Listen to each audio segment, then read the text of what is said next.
Hello guys, welcome back to the channel. So today we are going to talk about cost of capital. So before starting the video, I'm requesting you to please subscribe the channel. Also जो हमारा MCQ का series है, अगर आप उसे update रहना चाहते हैं तो प्लीज सब्सक्राइब.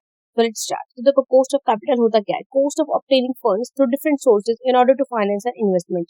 अपनी एक इन्वेस्टमेंट को फाइनेंस कराने के लिए, उसमें बाहर वालों से पैसा लगवाने के लिए जो पैसा आप लेते हैं उसके लिए आपको कुछ खर्चा करना पड़ता है. तो वो जो खर्चा होता है ना, वही हमारा कॉस्ट ऑफ कैपिटल कहलाता है. ओके, यहाँ पर एक एग्जांपल ले लेते हैं कि मुझे 1 करोड़ रुपए का एक इन्वेस्टमेंट करना था. ठीक है, अब सारा 1 करोड़ रुपए मैं अपने पास से थोड़ी लगा सकती हूँ, तो मुझे बाजार से पैसा लेना पड़ेगा. चाहे मैं डेट से लूँ, चाहे मैं इक्विटी से लूँ, चाहे प्रेफरेंस स्टॉक से लूँ मैं. ठीक है, तो वो जो इश्यू करने का जो खर्चा होता है, उनको हैंडल करने का जो खर्चा होता है, वो हमारा कॉस्ट ऑफ कैपिटल कहलाता है. थोड़ा सा टेक्निकल अगर हम लैंग्वेज में सुने तो cost of capital is the minimum return a company must earn on its investment to satisfy the investors. कि अपने इन्वेस्टर्स को सेटिस्फाई रखने के लिए अपनी इन्वेस्टमेंट से मुझे इतना पैसा तो कमाना ही कमाना है, वो हमारा कॉस्ट ऑफ कैपिटल कहलाता है. यहाँ पर भी एक एग्जांपल से समझाते हैं आपको कि 1 करोड़ का मेरा जो एक इन्वेस्टमेंट था, उसमें मिस्टर एक्स ने इन्वेस्ट कर दिया. अब मिस्टर एक्स को ये चाहिए कि मेरे को महीने का 20,000 रुपए, तो कम से कम प्रॉफिट इससे हुई हो. 1 करोड़ खर्च करने के बाद 20,000 रुपए महीने ज्यादा नहीं है, तो वो चाहते हैं कि हम उनको कमा के दे. तो अब मेरी कंपनी के लिए कॉस्ट ऑफ कैपिटल क्या होगी? मेरी कंपनी के लिए कॉस्ट ऑफ कैपिटल वो 20,000 रुपए हैं जो मुझे हर महीने मिस्टर एक्स को देने ही देने हैं. ठीक है, सो ये minimum amount we have to earn for our investors due to the finance we take from them is the cost of capital. अब सलमान एजरा ने एक डेफिनेशन दी थी. उन्होंने कहा था कि कॉस्ट ऑफ कैपिटल जो होता है, minimum required rate of earning होता है कि इतना पैसा आपको कमाना है ताकि आप अपने खर्चे उठा सके. ठीक है, खर्चे उठाने के लिए जितनी कमाई आपकी होनी चाहिए वो आपका कॉस्ट ऑफ कैपिटल कहलाता है. आगे बढ़ते हैं इसके असम्पशंस की तरफ. इसके असम्पशन में सबसे पहले आता है कि रिस्क फ्री इन्वेस्टमेंट बेस. ये थ्योरी कहती है कि जो हमारा इन्वेस्टर है उसके पास ना रिस्क फ्री ऑप्शन भी होते हैं. जरूरी नहीं है कि वो आपके कंपनी में अपना पैसा डाल करके रिस्क उठाए. उसके पास गवर्नमेंट बॉन्ड जैसे ऑप्शन है कि जहां पे पैसा डूबना ही नहीं है, गवर्नमेंट कभी पैसा जो है वेस्ट नहीं करती है, रिस्क में नहीं डालती है. फिर ये थ्योरी कहती है कि एफिशिएंट मार्केट जो है बहुत एफिशिएंट है, उसका जो कैपिटल बेस्ड है, कॉस्ट ऑफ कैपिटल बेस्ड है, वो बहुत एफिशिएंट है. Third, stable capital structure. ये अज्यूम करते हैं कि कंपनी जो है एक कंसिस्टेंट मिक्स बना के रखते हैं डेट, इक्विटी और प्रेफर्ड स्टॉक का. वो कभी इसको टाइम टू टाइम नहीं बदलती, कंसिस्टेंटली चलाती है, जबकि ऐसा नहीं होता है अगर रियली में बात करी जाए तो. No transaction cost. वो एज्यूम करते हैं कि अगर कंपनी फ्यूचर में नया कैपिटल इशू करेगी तो उसको कोई फालतू का पैसा और एक्स्ट्रा खर्च नहीं करना पड़ेगा. ये सिर्फ एक वन टाइम कॉस्ट होता है, लेकिन ऐसा भी नहीं होता है. फिर आता है कांस्टेंट रिस्क प्रोफाइल. ये अज्यूम करता है कि बिजनेस रिस्क जो होता है ना, हमेशा सेम ही बना रहता है, फिर चाहे कॉस्ट ऑफ कैपिटल फ्लक्चुएट करे ड्रास्टिकली या ना करे.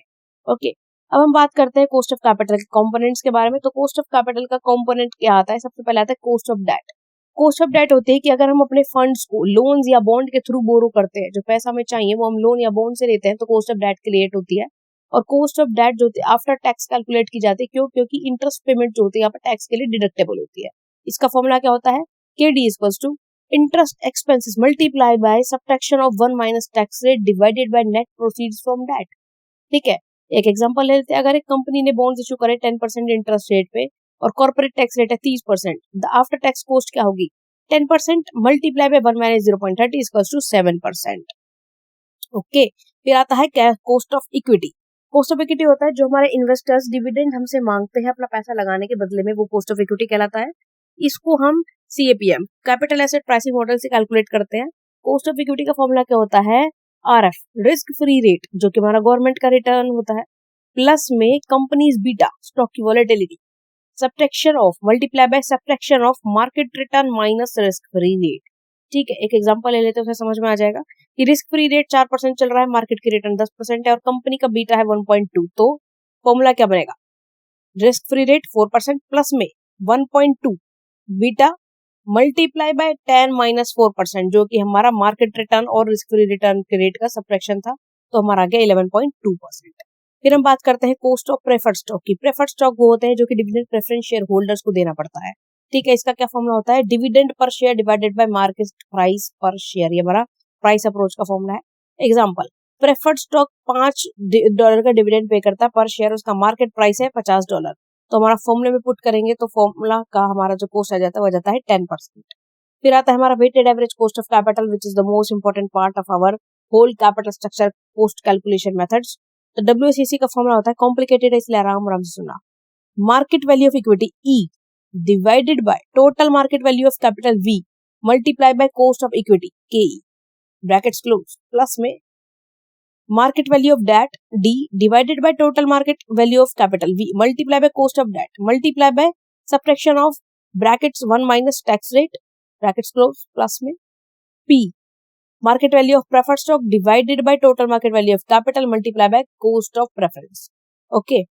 इसका अब हम बात करते हैं कि कौन कौन से फैक्टर्स हमारी कॉस्ट ऑफ कैपिटल को अफेक्ट करते हैं. तो देखो सबसे पहला market condition. Interest rate economic condition पे बहुत ज्यादा जो है इम्पैक्ट करते हैं.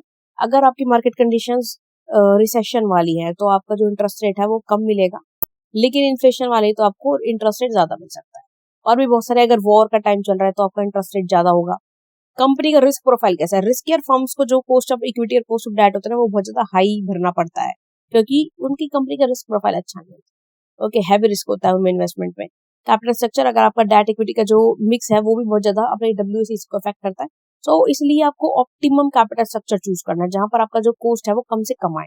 Tax rate, lower tax rate जो होगा वो आपकी after tax cost of debt को बढ़ा देता है, तो वो भी आपको देखना पड़ता है. Investment opportunity, strong investment potential जो है कैपिटल कॉस्ट को रिड्यूस कर सकता है. फिर इस कॉस्ट ऑफ कैपिटल की जरूरत क्या होती है, इंपॉर्टेंस क्या होती है कि इससे हम इन्वेस्टमेंट डिसीजन बना सकते हैं. हम ये डिसाइड कर सकते हैं कि हमको ये प्रोजेक्ट एक्सेप्ट करना है या नहीं करना. देखो एग्जांपल लेते हैं कि मेरा 1 करोड़ का प्रोजेक्ट है. 1 करोड़ के प्रोजेक्ट के लिए मुझे सपोज 10 लाख रुपए खर्च करने पड़ रहे हैं, लेकिन उससे कमाई हो नहीं 2-3 लाख रुपए की, तो मैं क्यों खर्च करूं? जब मेरे को इनकम इतनी नहीं हो रही है तो मैं क्यों खर्च करूं? तो इन्वेस्टमेंट डिसीजन ले सकते हैं हम. ठीक है. वैल्यूएशन ऑफ अ फर्म, हम डिस्काउंटेड कैश फ्लो मेथड से एनालाइज कर सकते हैं हमारी फर्म की वैल्यूएशन कितनी होगी. फिर हम फाइनेंशियल स्ट्रेटेजीज बना सकते हैं अपने डेट और इक्विटी का मिक्स के लिए, ताकि हम ऑप्टिमल मिक्स को इस्तेमाल कर सके और अपनी कॉस्ट को कम से कम रख सके. फिर आती है हमारी जो कॉस्ट है वो कितने तरीके की होती है. Classification of cost. सबसे पहले सोर्स ऑफ फंड के ऊपर डिपेंड करता है कि एक्सप्लिसिट कॉस्ट ऑफ कैपिटल क्या होती है. Direct cost of raising using capital, capital को इस्तेमाल करके जो डायरेक्ट कॉस्ट होती है, इंटरेस्ट ऑन लोन, डिविडेंड और इक्विटी, वो हमारा एक्सप्लिसिट कॉस्ट होता है. जब हम बाहर से पैसा लेते हैं तो एक्सप्लिसिट कॉस्ट में काउंट होता है. इम्प्लिसिट कॉस्ट होता है जब हम बाहर से पैसा लेने की बजाय अपने अंदर के फंड, कंपनी के अंदर के फंड्स का इस्तेमाल करते हैं, जैसे कि रिटेन्ड अर्निंग, तो उसको हम इम्प्लिसिट कॉस्ट ऑफ कैपिटल कहते हैं. फिर आता है मेजरमेंट के ऊपर based historical cost of capital. जो हमारी पास्ट की कैपिटल कॉस्ट थी, अगर हम उसका रेफरेंस लेकर के प्रेजेंट कॉस्ट निकालें तो वो हिस्टोरिकल कॉस्ट कहलाती है. कि भाई मैंने पहले जब 10 लाख का लोन लिया था तो मेरा जो टोटल खर्चा बना था वो मेरा 10 लाख का ऊपर 1 लाख के परसेंट समथिंग बना था, 10% बना था. ठीक है. तो अब हम यही मान लेते हैं कि अगर अब भी हम पैसा उठाएंगे तो हमारा जो कॉस्ट आएगा वो 1% समझ आएगा. ठीक है, 10% सॉरी. तो वो हिस्टोरिकल कॉस्ट ऑफ कैपिटल होता है जब हम ट्रेंड के अकॉर्डिंग कैलकुलेट कर लेते हैं. फिर होता है फ्यूचर कॉस्ट ऑफ कैपिटल, जब हम एक्सपेक्ट कर ले मार्केट कंडीशन का और कंपनी के हिसाब से कि भाई हमारा जो कॉस्ट आएगी पैसा उधार पे लेने की वो इतनी आएगी. Okay. Marginal cost of capital, कि अगर हम एडिशनल कॉस्ट उठाते हैं फ्यूचर में तो हमारी कॉस्ट कितनी आएगी. फॉर एग्जाम्पल मैंने अभी 1 करोड़ रुपया मार्केट से बोरो किया और मुझे जो है 12% का कॉस्ट ऑफ कैपिटल झेलना पड़ रहा है. तो अगर मैं 10 लाख रुपए और उठाऊं तो मेरा जो कॉस्ट ऑफ कैपिटल होगा वो 2-3% और बढ़ जाएगा. तो ये जो जितना बढ़ेगा ना वो हमारा मार्जिनल कॉस्ट ऑफ कैपिटल होता है. होप आपको ये वीडियो समझ में आ गई होगी guys. Please thank you so much and please don't forget to subscribe the channel. Also comment section में मेंशन जरूर कीजिएगा आपको कुछ टॉपिक समझना तो नहीं है. If you have any query in any subject related to commerce, we can provide you free of cost personalized class for solving your problems with ease. Thank you so much.